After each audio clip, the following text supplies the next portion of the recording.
Today, federal agents flooded State Senator Louise Lucas's office and executed search warrants as part of an ongoing investigation. The FBI raided her district office in Portsmouth near Virginia Beach.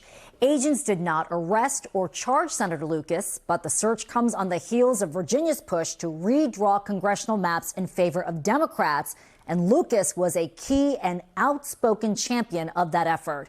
For more context on this developing story, Northern Virginia Bureau reporter Drew Wilder is here now with more on details of what happened today. Drew, she's a very powerful figure in Virginia politics. Yeah, absolutely. The FBI confirms that it executed search warrants on the district office of Virginia State Senator Louise Lucas and a nearby cannabis business that she is the co-owner of. A little more than an hour ago, we heard from Governor Abigail Spanberger, who didn't really say much, just stressed that we don't know enough yet for her to weigh in on this news. That being said, here's what we do know. I've spoken to high-level state Democrats off the record, and I'm told the only arrests were a couple of employees at the cannabis business. But right now, it's unclear what, if any, charges they might be facing. A source familiar with the investigation tells NBC News the search is connected to a long-running public corruption investigation that has roots in the Biden era. We know that a federal judge signed off on the search warrants before they were executed, but I'm told by a high-ranking state Democrat that all documents related to this case have been sealed by a judge, so they aren't available for public viewing. I've watched some videos posted online, and in those clips, the FBI spokesperson on scene today was very tight-lipped about this investigation and didn't share any details on possible allegations. The FBI recently indicted Lucas's business partner with 3 counts of wire fraud, but those indictments do not mention Lucas's name.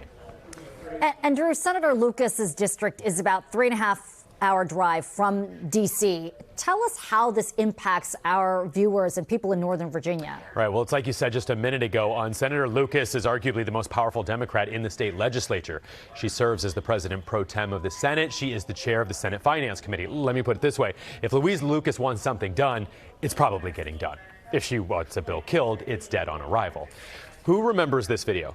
This was back in March of 2024. That's Senator Lucas looking down from the Capitol steps onto then-Governor Glenn Youngkin. This was moments after Lucas single-handedly killed that deal that would have allowed a new arena for the Washington Capitals and the Wizards in Alexandria.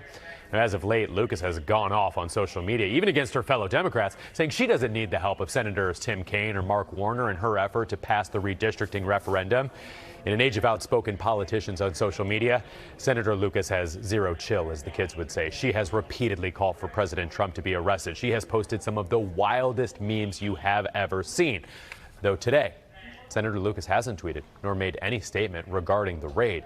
The Speaker of the House, Don Scott, though, he released a statement which reads in part, quote, Senator Louise Lucas has not been charged with anything. I am deeply concerned by today's FBI raid. Given the politicalization of the administration, I think people should take this with a grain of salt and allow the facts to come out before jumping to any conclusions. Virginia Attorney General Jay Jones is also coming to Senator Lucas' defense in a statement. But so far, we have not heard a peep from the Republican Party of Virginia on this news. I reached out to somebody with the Republican Party of Virginia and said, are you guys going to put anything out on this? Any statements? They said, nope, nope, nope. We're not saying nothing.